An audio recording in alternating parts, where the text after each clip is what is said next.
इसलिए सब पे एनएसए लगाया जाए और जो गिरफ्तार ना हो इनाम बोल करके उनका एनकाउंटर हो, असली एनकाउंटर इनका होना चाहिए। तीसरी चीज आपने कहा कि एनएसए लगना चाहिए, बिल्कुल एनएसए लगना चाहिए।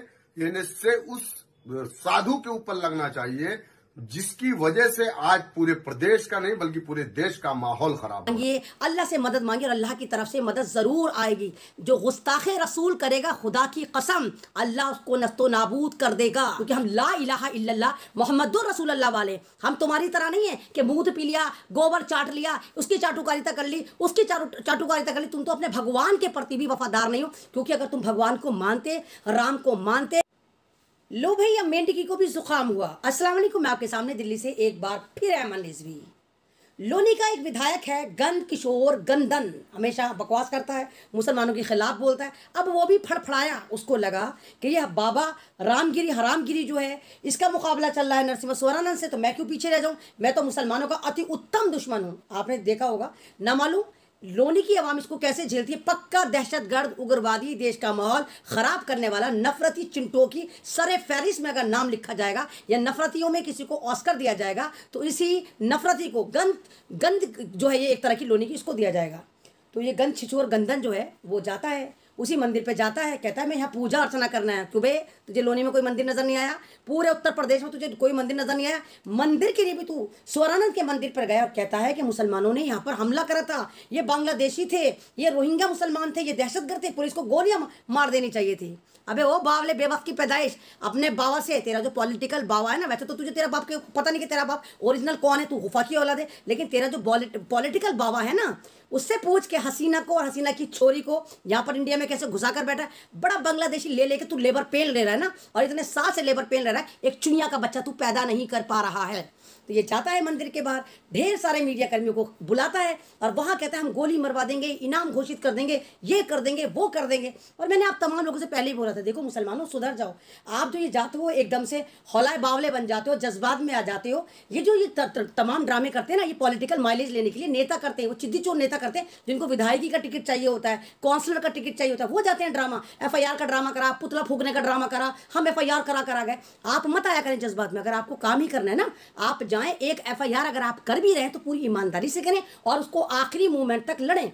बेशक भारत में अदालतें, मीडिया मुसलमानों के लिए चोरी हो चुका है, यहाँ की तंजीमें मुसलमानों के लिए चोरी हो चुकी, लेकिन कोशिश करने में कुछ नहीं जाता। आप हारिए मत, उम्मीद बनाकर रखिए कि हो सकता है कि कभी हमें इंसाफ मिले और अंधेरी रात के बाद सुबह आए। अभी मुसलमानों के खिलाफ इस कदर गंद उगल रहा है, इस कदर गंद उगल रहा है, इतना गलत सलत बोल रहा है कि गोली मार देनी चाहिए थी, एनकाउंटर कर देना चाहिए था। तेरे बाबा का राज है, संविधान से चलता है भारत। इतनी अंधेर नहीं मची है जितनी तू सोच रहा है।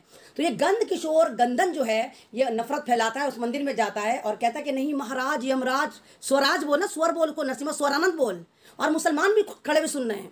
तो आप जज्बात में बिल्कुल भी मत आइए। अगर इस तरह का मामला होता है मत जाया करिए इनके इलाकों में, इनके महल्ले में। अल्लाह के पास जाइए, मस्जिदों में जाइए, अल्लाह से दुआ मांगिए, अल्लाह की राह में सदका खैरात करिए। अरे मोहम्मद यहाँ बसते हैं, यहाँ सीने में बसते हैं मोहम्मद हमारे, ठीक है। उनके लिए ये ड्रामे मत करिए कि जाएं। अरे आप किनके वर्गलाने में आकर जाते हैं, कुछ नहीं होता। यहाँ पर आपके खिलाफ FIR हो जानी है, आपको जेलों में सड़ा देना है। इससे अच्छा मस्जिद का दर पकड़िए, अल्लाह को आवाज़ लगाइए, अल्लाह से मांगिए, अल्लाह से मदद मांगिए और अल्लाह की तरफ से मदद ज़रूर आएगी। जो गुस्ताखे रसूल करेगा, खुदा की कसम अल्लाह उसको नस्तो नाबूद कर देगा।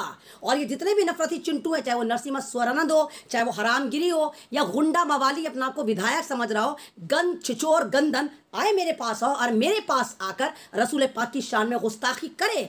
फिर मैं बताती हूँ कि मैं इन लोगों का क्या हशर नशर खराब करूंगी। महिला हूँ लेकिन फिर भी मुझे पता है कि मेरा दीन मुझे ताकत देता है, मेरा दीन मुझे पावर देता है, मेरा दीन मुझे हौसला देता है। मुझे ज़रूरत नहीं किसी की भी, मुझे मालूम है कि मेरे लिए मेरा रब ही काफ़ी है। तो अनकरीब इन लोगों पर अल्लाह का अजाब नाजिल होगा। और ये जो इलेक्शन आने वाले हैं, महाराष्ट्र में इलेक्शन, दिल्ली में, इसीलिए ये नंगा नाच कर मुसलमानों को टारगेट कर रहे हैं, मुसलमानों को बदनाम कर रहे हैं, मुसलमानों को मारने की बात कर रहे हैं, मुसलमानों को बांग्लादेशी बता रहे हैं। तो गंद छिछोर गंदन कितना ही भौंक ले तू कुत्ते की तरह, कुत्ते की तरह भौंक, क्योंकि मैं तो तुझे 6 साल से भौंकता हुआ देख रही हूँ, तब भी टस से मस नहीं हूँ सरकार। तू जहां तक गंद किशोर गंदन, तू आज तक वहीं पर विधायक ही बना पड़ा हुआ है, तुझे MP नहीं मिला, MP-शिप नहीं मिली, कोई मंत्री नहीं मिला, तो कितना ही तू नफरतें दिखा दे, अल्हम्दुलिल्लाह सुभान अल्लाह, जो भी सच्चा मुसलमान है उसको पता है कि तेरी नफरतें उन पर असरअंदाज नहीं होंगी और हमारा ईमान और ज्यादा मजबूत होगा, क्योंकि हम ला इलाहा इल्लल्लाह मोहम्मदुर रसूलुल्लाह वाले। हम तुम्हारी तरह नहीं है कि मूत पी लिया, गोबर चाट लिया, उसकी चाटुकारिता कर ली, उसकी चाटुकारिता कर ली। तुम तो अपने भगवान के प्रति भी वफादार नहीं हो, क्योंकि अगर तुम भगवान को मानते, राम को मानते, देवी देवताओं को मानते, तो इंसानियत की बात करते, देश को जोड़ने की बात करते, संविधान को मानने की बात करते, धर्मों को साथ लेने की बात करते, ना कि तुम जानवर बनकर पूरे देश का माहौल खराब करने की बात करते। शुक्रिया।